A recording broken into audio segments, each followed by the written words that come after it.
मित्रों नमस्ते संस्कृताय।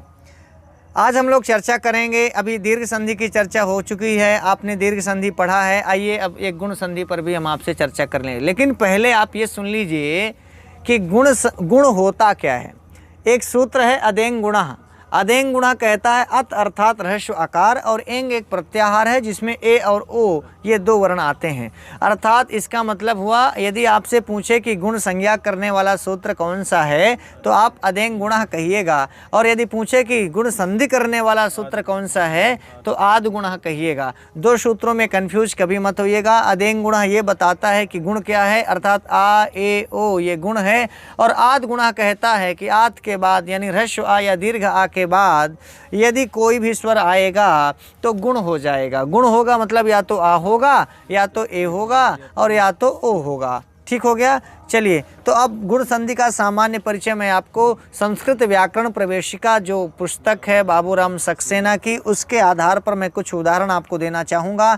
बाबूराम सक्सेना ने लिखा कि यदि आ या आ के बाद ह्रस्व ई या दीर्घ ई आवे तो दोनों के स्थान पर ए हो जाता है। ए क्या है मित्रों? ए है गुण।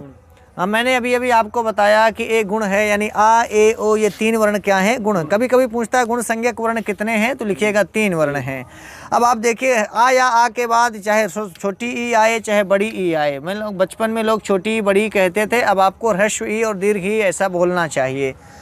तो यदि आ या आ के बाद ह्रस्व ई या दीर्घ ई आए तो आपको ए करना है, और यदि ह्रस्व उ या दीर्घ उ आए, पहले देखिए एक तरफ तो आ या आ ही रहेगा, चाहे छोटा आ आवे पूर्व में और चाहे बड़ा आ आवे, पूर्व वर्ण में आ या आ ही रहेगा। गुण संधि समझ रहे हैं।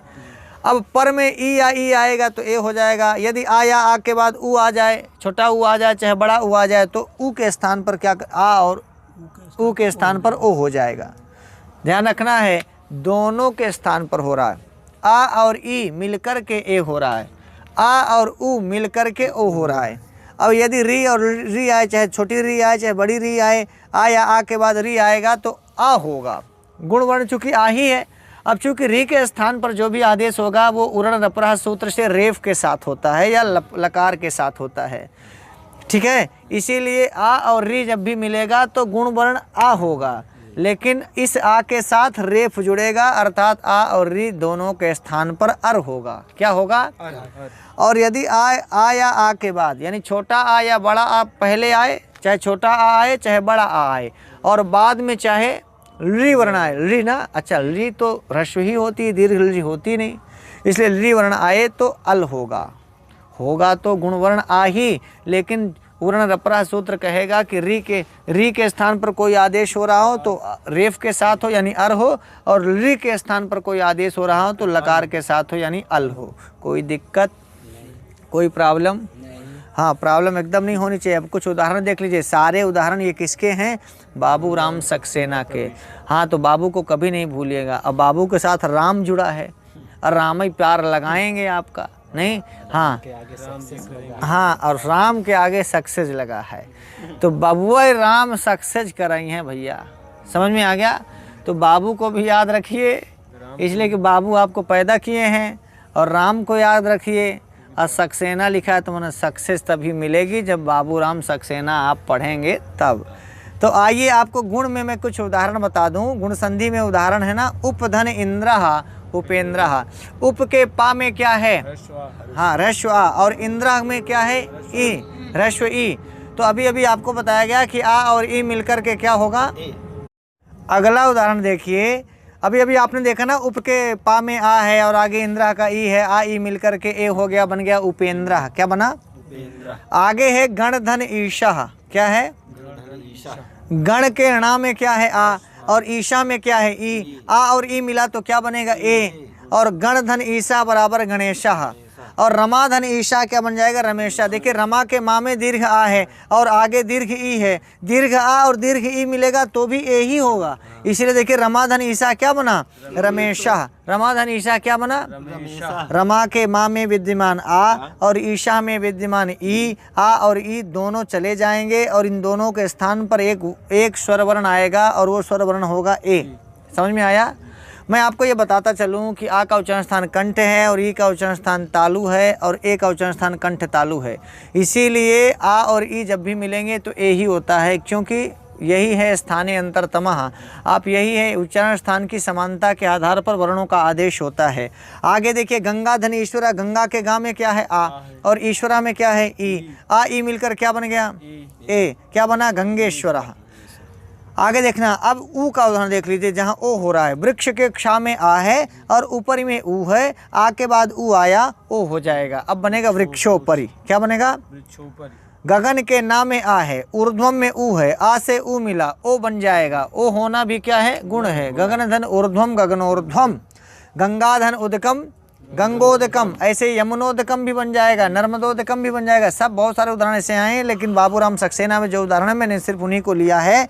मायया ऊर्जस्वी, मायया के या में दीर्घ आ है, ऊर्जस्व में दीर्घ ऊ है और माययोर्जस्वी ऐसा बन जाएगा। कृष्ण धन रिद्धि कृष्णार्धि, कृष्ण के नाम में आ है, आगे री आ रहा है, आ और री के स्थान पर अर आदेश हुआ, इसलिए क्या बन गया कृष्णार्धि, यानी ए होना ओ होना और अर होना और अल होना यही गुण है।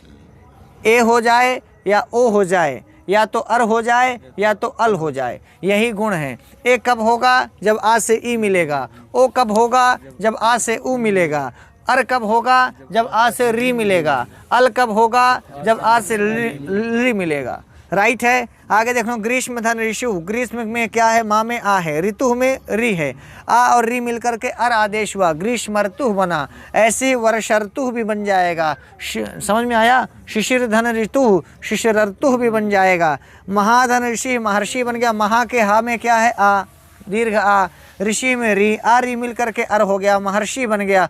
महाधन रिद्धि महर्धि, तब धन ऋकारा, देखिए तब के वा में आ है और ऋकारा में ली है, ली स्वर है यहाँ, तो यहाँ पर आ और ली दोनों के स्थान पर अल आदेश हुआ, बन गया तवलकारा। क्या बन गया तवलकारा। कोई दिक्कत नहीं। गुण संधि। अब आपसे पूछेगा तवलकारा का विच्छेद करिए, तो तव धन ऋकारा करना है।